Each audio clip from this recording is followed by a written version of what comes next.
It's been a long winter for a lot of us, and maybe we feel a little down, a little low energy, or maybe you've gone further into a bit of depression and you're trying to get out. And when you're depressed, your brain is knotted into a ball, and it's like a ball of yarn. If you pull it, it just gets more entangled.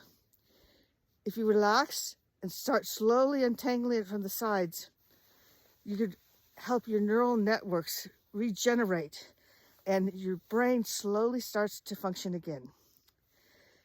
It can also be maybe you're anxious or stressed at the same time as depression, or different, but all of a sudden your thoughts go in this tiny circle and just wearing on a track around your mind, and it's hard to figure out a way to get out because they're continuous.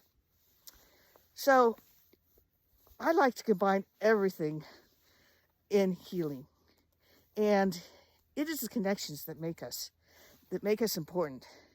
So rather than just small little adjustments that tend to just keep you in the same circle or maybe growing just a little bit, you can start by making connections and repairing those neural networks so you start healing.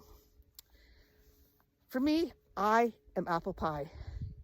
I love apple pie. But when I was depressed, I didn't love anything. So I've now figured out that if I love apple pie, I should figure out what I can do with it, how I can grow with it. When you're just so knotted up and you don't want to get out, you don't want to do anything, maybe start eating an apple. That's all, just eating an apple.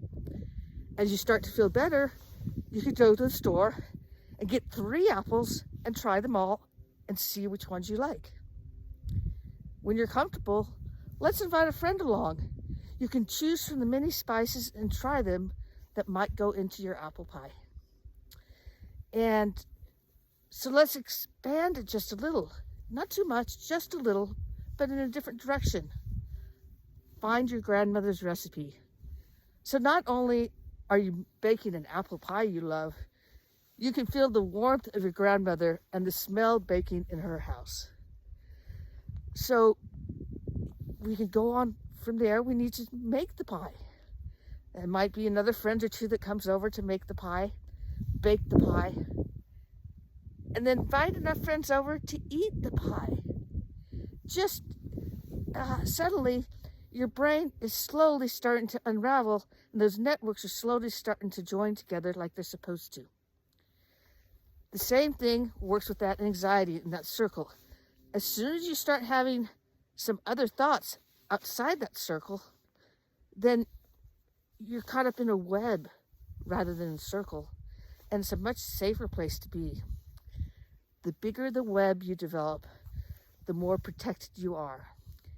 So let's go back. In the depression, you became separated from yourself and everything else. And so this is where we're trying to put you together again.